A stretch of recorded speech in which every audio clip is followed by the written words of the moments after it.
Okay, let's put a pin in that. We're going to come back to that, I'm sure, as the pandemic continues.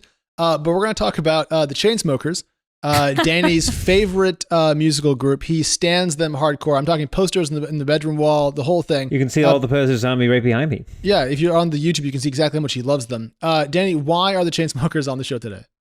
So I don't know who the Chainsmokers are. And I must admit that I did not read the story in advance. No. So I still don't know who the Chainsmokers are. So yes, so that's a shame.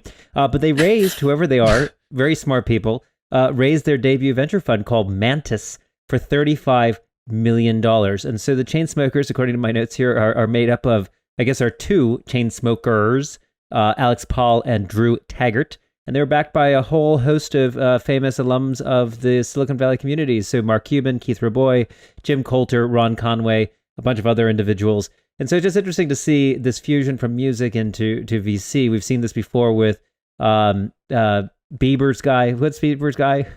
You see how much I know. Scooter Braun. Scooter Braun. There you go. James Bieber.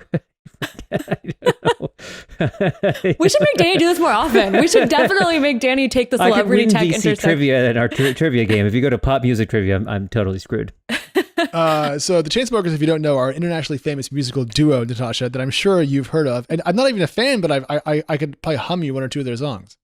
Yes, exactly. And I mean, I was just going to joke, like, this was such an opportunity for rolling funds. Like, imagine being an LP in the Chainsmokers fund.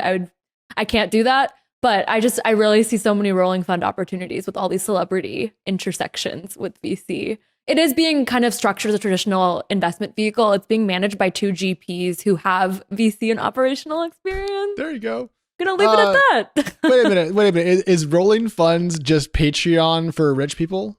Is that what I'm hearing? Oh no! Don't get me in trouble. From Rolling Stones to Rolling Funds. Yeah, that's the book title. Sold on Penguin in 2023.